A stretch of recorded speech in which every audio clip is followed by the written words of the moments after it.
Fanx. We're here, we can't hear you. Hello, check, check. Oh, there he is. There we hey,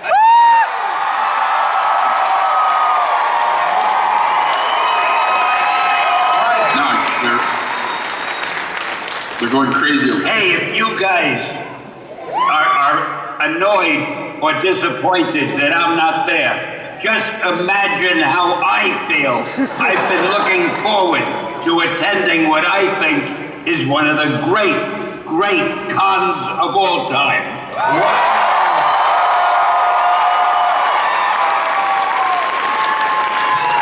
Stanley, sir, thank you so much. I'm the voice in the sky. My name is Jay. I'll be conversing with you. I'm so glad that you could join us today. This is surreal right now. This is kind of like me meeting the Wizard of Oz right now. I would have wanted to be there, but I didn't want to spread a flu epidemic all through the state. He's got jokes. Well, sir, I don't think you'd have appreciated it. well, how are you feeling today? Well, I'm feeling a little better, thanks.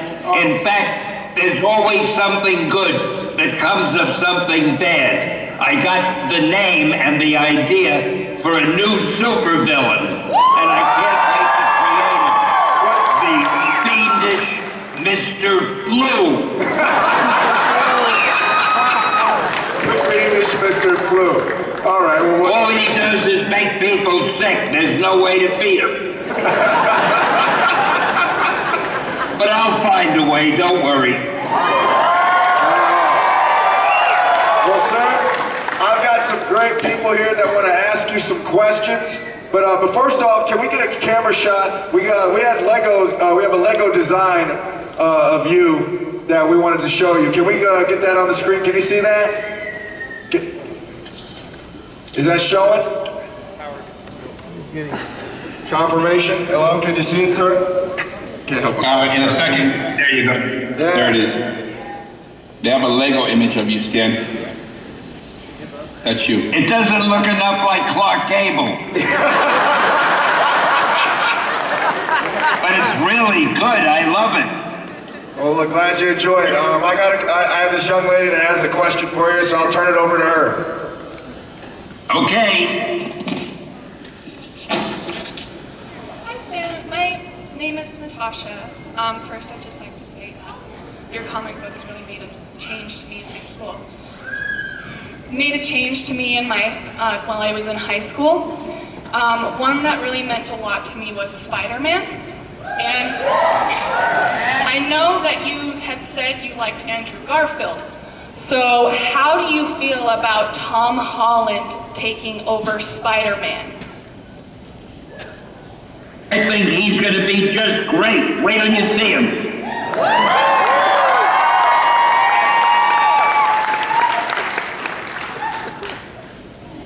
Oh, and of course my cameo is the most important thing in the movie. It'll make you forget Tom Holland. All right, well, we got some more questions. I'm just going to keep it rolling. Here you go. Hello. Just wanted to say really fast, you're one of my, you are my personal hero. I'm holding back tears right now. But my question is, out of all the stories you wrote, especially back in the 60s, the original run on Amazing Spider-Man and Fantastic Four, etc., which was your favorite story that you wrote back during the Marvel Age? Well, the start of the Marvel Age of comics. You know, it's hard to remember. You may not know this, but I'm my biggest fan. I love everything I write. But I think maybe the Fantastic Four was my favorite at the time because it was the first one in the new Marvel style, and it sort of led to everything else.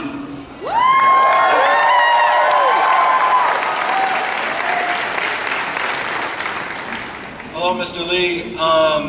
My question was, how did you get your start and what drove you to become the creator of so many iconic characters that we know and love today?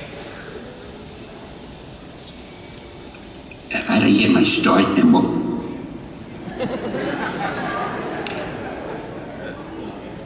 Uh-oh.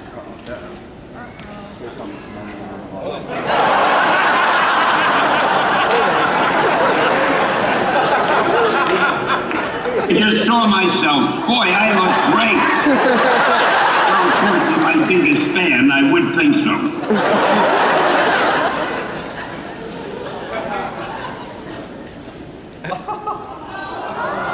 Okay, now what was the question? I forgot it. What inspired you to get started and to create the iconic characters we know and love? Oh yeah. Well, the thing that inspired me was I had to make a living. And it was a job. And I thought, oh, I'm going to take this job. It looks cool. It's for a comic book publisher. So I got in there, and I was lucky. I met Joe Simon and Jack Kirby, creators of Captain America. They were working there at the time, and I learned a lot from them. And I started out very humbly. I erased the pages for them. I filled the ink wells. In those days, they used ink instead of ballpoint pens. I ran down and got them their lunch, and they were great working with. And then one day they left, and I was the only guy in the department. So my publisher said, hey, Stan, can you take care of things till I hire a grown-up? Well, when you're 17 years old, what do you know? I said, sure, I can handle it. So he forgot about the grown-up, and I was there ever since.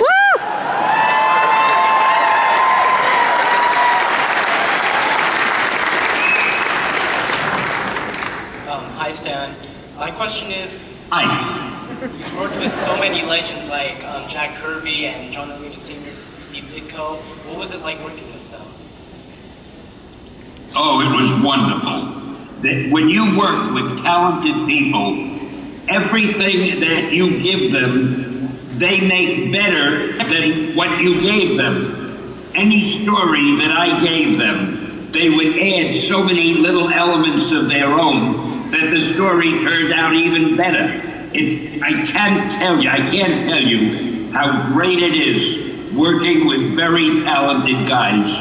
And we at Marvel were lucky because we had the most talented guys. As you said, there was there was Kirby, there was Ditko, there was John Buscema, John Romita, and Gil Kane. It goes on. And I was the luckiest guy in the world to have those guys working with me.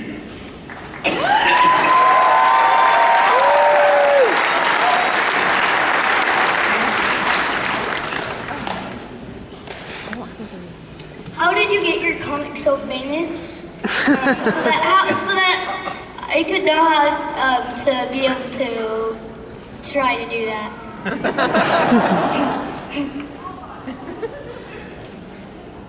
Well, I wrote a book called How to Draw Comics the Marvel Way, and I think I've done a lot of books about how to write comics, if you're interested in that.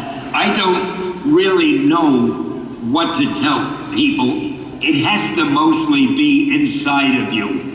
If you really want to do comics that much, and if you love comics, and if you read them and you get to know them, and you realize which are the good stories, which are the great stories, which are the not so good stories, and you can tell the difference, then you've got a good beginning, but then it's up to you to just write them, and I wish you a lot of luck.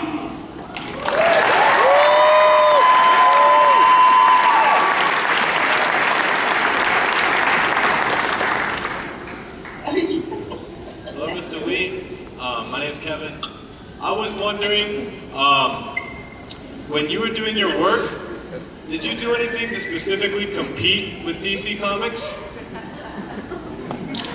The only thing I did to compete with DC Comics was try to do the best stories that I could and get the best artwork that I could. And obviously they were trying to do the same thing. But we were kind of lucky and we ended out a little more successful, I'm happy to say.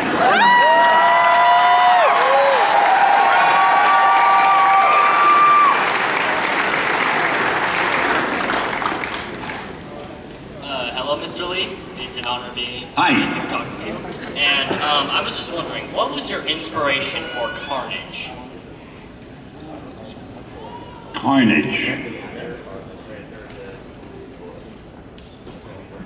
thing about Carnage, even though I didn't create that character, I loved the name Carnage. So I tried to feature him all I could. He's a great villain. Thank you. I don't like to talk too much about things that I didn't create, because I shouldn't be talking about them. It'll look like I'm trying to get the credit for something else. And I try hard enough to get credit for my own stuff.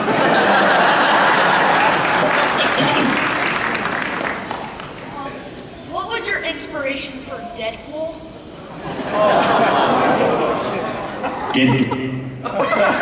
I hate to say it. But I didn't create Deadpool. Michael did. He's a really terrific guy. And you know something? I think Deadpool has one of the best lines in the story, where he's standing with a few bullets in his hand, and there are a lot of guys waiting to shoot him, and he says, "I've only got 12 shells. You'll have to share." And I think that line is wonderful. I've only got 12 shells. You'll have to share. So I take my hat off to him for writing that.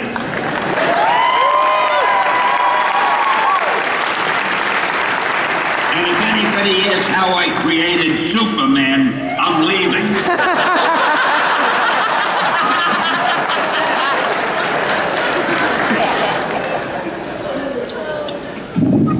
What was your inspiration of the creation of the Avengers? Oh, well, the Avengers were a natural. We had so many great heroes. I just had to put them together. Because all that I used to think was, what would I like to see? And I know I would have liked to see all my heroes coming together. So I put our heroes together, and we had the Avengers. And boy, I love that group.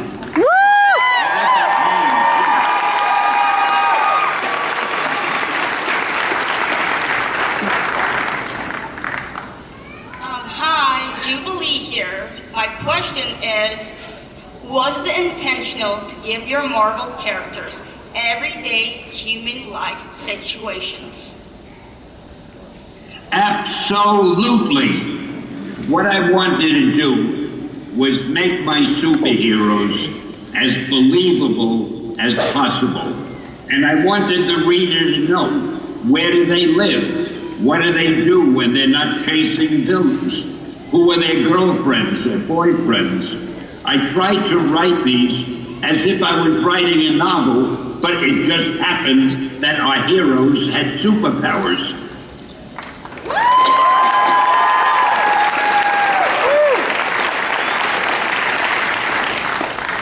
I'm Mr. Lee. So my question is, what Marvel superhero do you feel is the most like you personally? Probably Jim. Oh, they're all like me because they're all strong and brave and wise. And of course, I'm very much like Iron Man because he's so brilliant and good looking. And I'd like to say I modeled myself after him, but I can only lie to you just so much.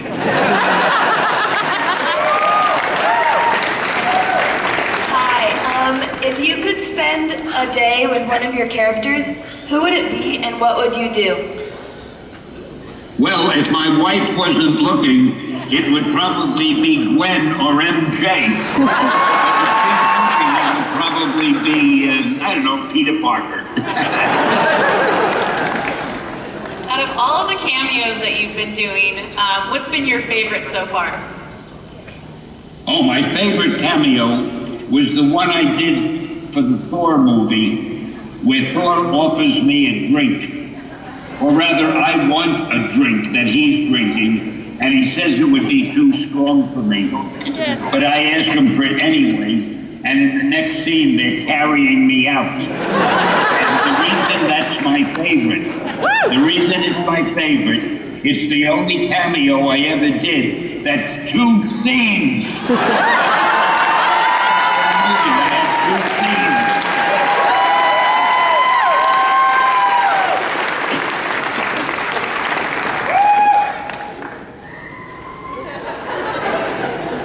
hang on just 1 second, please.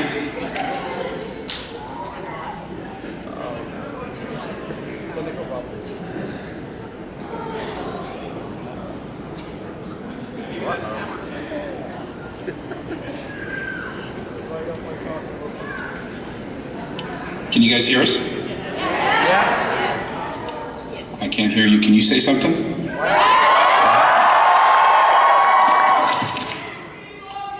Okay. Go ahead, guys.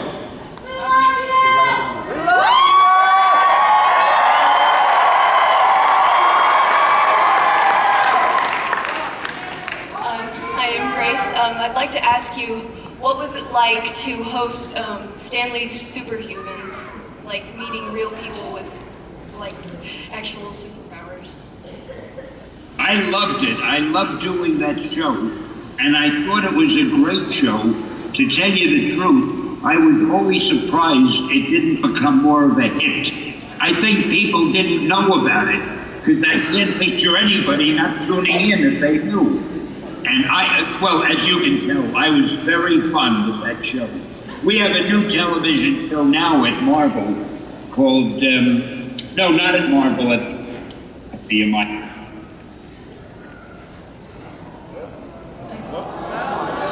Stan Lee's Lucky Man.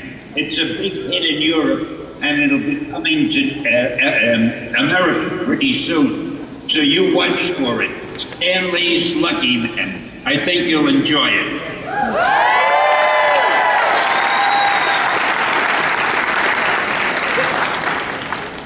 Who was your favorite supervillain to create? Oh, well, in creating them, I think Dr. Doom, because he was practically the first one. I did him for the Fantastic Four. And the thing I like about Dr. Doom is legally, he may not really be a villain because all he wants to do is conquer the world. Now, you can walk up to a policeman and say, "Excuse me, officer, I want to conquer the world." He can't arrest you. It's not a crime wanting to conquer the world. So stop calling Dr. Doom a villain.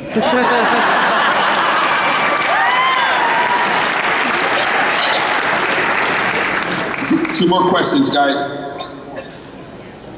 What comic book character was inspired by real-life people?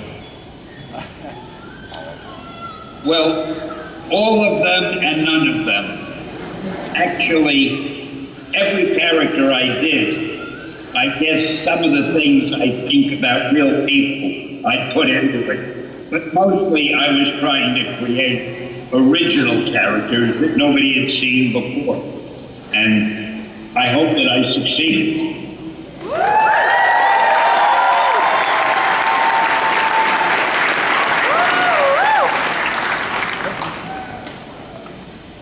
So I was wondering if you were pleased on the way your characters were portrayed in the MCU. I couldn't make that out. Repeat yourself. Oh, I'm delighted. I'm thrilled. Almost, I think every movie and every Marvel movie has been a huge hit. The public loves them. I couldn't be happier. And I imagine the fans couldn't be happier either. And we're going to keep on doing those movies. Just wait till you see the newest one that's filming now in Hawaii. The, no, not the Inhumans, the Unhumans. I always loved the Unhumans, and I'm glad they're going to do a movie of them, because most readers aren't that familiar with them. Thank you so much. Sir, we know you gotta go. We just want to thank you so much for spending your time with us right now here at Salt Lake Comic-Con. Hey, are you kidding? Being with you guys is the best way I can think of to spend any time. You are all wonderful.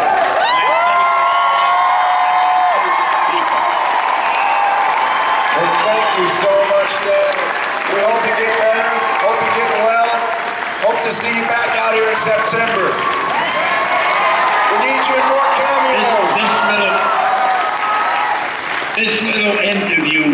the best medicine I could have had. Thank you, thank you, thank you. Oh, I forgot. Hey, thank you.